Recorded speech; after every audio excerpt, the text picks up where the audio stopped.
You may recognize him from social media. The Wildlife Master is quickly becoming a prominent local personality on all platforms. This mysterious character captivates his audiences with his unfiltered glimpses of nature and the diverse wildlife of Trinidad and Tobago. Join us as he tells us about himself and takes us into the Northern Range.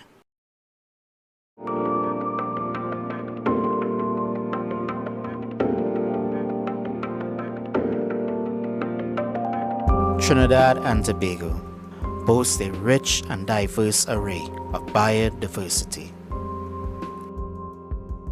Its unique position at the crossroads of the Atlantic Ocean and the Caribbean Sea supports a wide range of ecosystems. Rainforests and mangrove swamps to coral reefs and savannas, the country is home to an impressive variety of flora and fauna.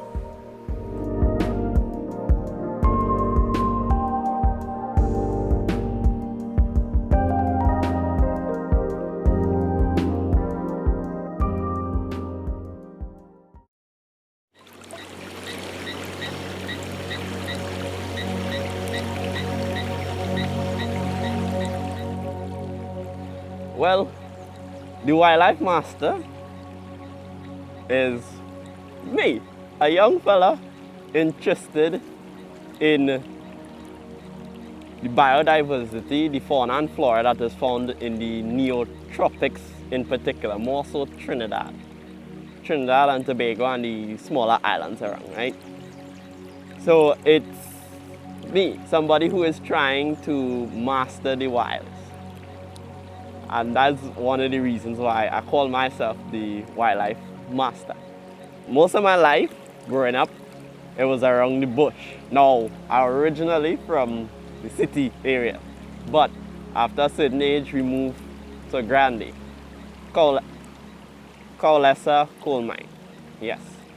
I almost forget the name of the place, but yeah. So we moved to there, and it was mainly it was in the bush. So the nearest neighbor was like 20-something minutes walk away. And it was surrounded by forest. And I grew up seeing a lot of wildlife. And a lot of people that I talked to didn't know the name. Or they gave me a name that I never know of. And when I Google it or research, I seen something totally different. So seeing all that wildlife, and well, I've been in the bush camp, do a little bit of hunting and so forth. Yeah, I've seen a lot of animals, but didn't know. And when I moved out of Grande, and we came to Arima area, which was closer to the city, but close to the bush at the same time, there was a lot of people that I interacted with and met over the years, and I realized, even though there's Trinbagonians, they don't know what we have. And at one point I was ashamed when I heard a foreigner talking to a Trinbagonian and the foreigner telling the Trinbagonian what we have. And it was like, where are the people that's supposed to, show Trinbagonians what we have? And then I met a few of them, and most of them was, even though they were showing people what we have, they wasn't coming across Trini. So a lot of the animals they were seeing, a lot of Trinbagonians thought it was foreign animals, right? And then they didn't really just show forth everything we have. They nit and pick certain things that they show in Trinidadians, and they didn't give full information. They given a little bit of information, and then there was like just a few people that was giving full-on information, but they didn't have multiple platforms or things. So I realized, here what? I know where to find certain rare animals. I know where to find certain creatures. I know how to interact with them because I grew up interacting with them. And I say, let me start a social media platform. Let me show people what you could find in Trinidad and Tobago. Let me show more Trinbagonians. Yeah, foreigners would watch and think, but I want to show more people in in Trinidad and Tobago, and also the neotropic, the English-speaking Caribbean, more what we have, right? So I decided, here what, I'm starting Instagram. Instagram was kind of slow. I started posting some pictures of things that I see around the yard, around the home and things. And then I started off Facebook, and there was a fella who messaged me, and he was telling me, boy, start a YouTube channel. And I said, well, how do I get started? So he said, no, just start a YouTube channel. I said, okay. After a year of ignoring it, I then started. I start off with the vlog, and then I say, here what? The vlog, I could only talk so much about each animal, and we see it's not like we know what we're going to find. We just film and try to see as much species as we can, but I can't go in depth with each animal, or the vlog will be too long. So I say, here what? Let me start an episode, a short episode on each animal called Bounce Up. This is one of the common reptiles you can find in the forest of Trinidad and Tobago. This here is a leaf anole. There are other names which I'll mention in a while. But this is one of the most common anoles you can find close to the forest floor in TNT. The other names are golden scale anole, jungle anole, or orange-fanged leaf-litter anole. Anoles planiceps. And the whole premise of it was, if you're walking in Trinidad and Tobago or the neotropics, you could bounce up these creatures in the wild. And so each episode is on a particular species and go into detail, short, sweet to the point. And so I started off the episodes on Facebook and YouTube. But I wasn't getting the amount of traction, I wasn't reaching the amount of people. And so a friend of mine, he told me, why don't go on TikTok? Now, I hated TikTok. I didn't like TikTok. I don't like TikTok up to now. But there are a lot of people on the platform. So I say, here what, let me go on TikTok and put the bounce up episodes on TikTok. And I started off there, and in one day I got 1,000 views. I say, this is a good platform to reach more Trinbagonians on. On the first day, I got 1,000 views. Then the second, I got 1,500. On the third, I got 1,700. So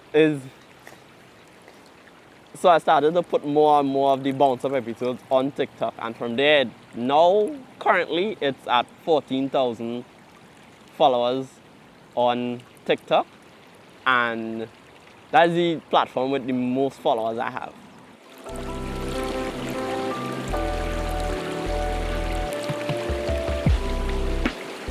When it comes to wildlife, we know almost every African animal, we know almost every North American animal, we know almost every European animal. It's flooded with those creatures. Now, well, East Asian animals. But when you come to South America or the Caribbean, they mainly focus on the anaconda, crocodile, capybara. You know, things that, yeah, we see it before, but what about the mata-mata?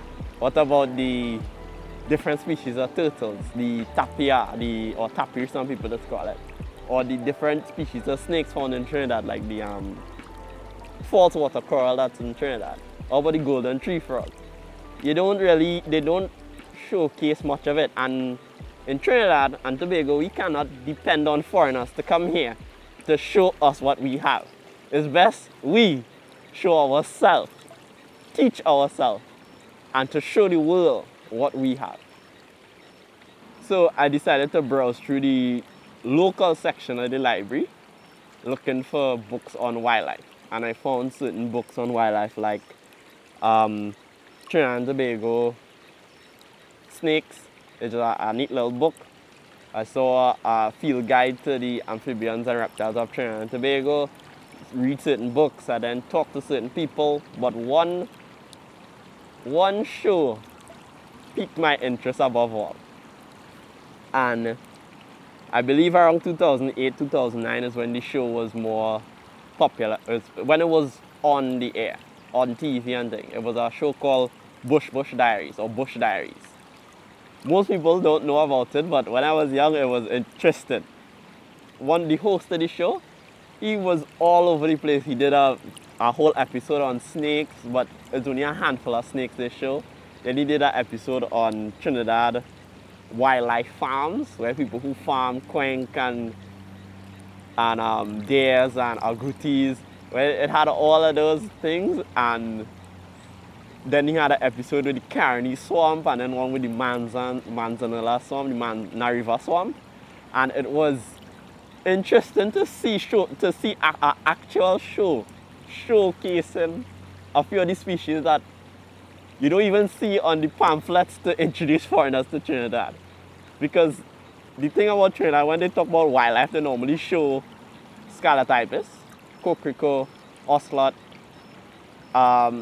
maybe the mackerel, but nothing wrong with that. But come on, we have over 486 species of birds, and all you can show is the ibis and coquerico and the hummingbird. And I was interested that the Bush Diary actually put a unique take to it. Yeah. Today we're going up into Torre. We're going to experience what it is to hike with the wildlife master. We're going to spend the night up there, and we're going to come back down in the morning, right? Tonight we're going to make a night walk. Let's just see what kind of wildlife we could find. And we hope to have a good time up there in camp. So we're just going to go up the trail.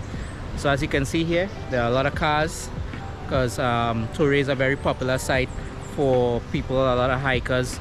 I'm going to go through the trail until we get to the campsite, and hopefully we're going to see some wildlife later tonight as we go. All right, so this is how it's going to be when you spend the night with the wildlife master and bush monster.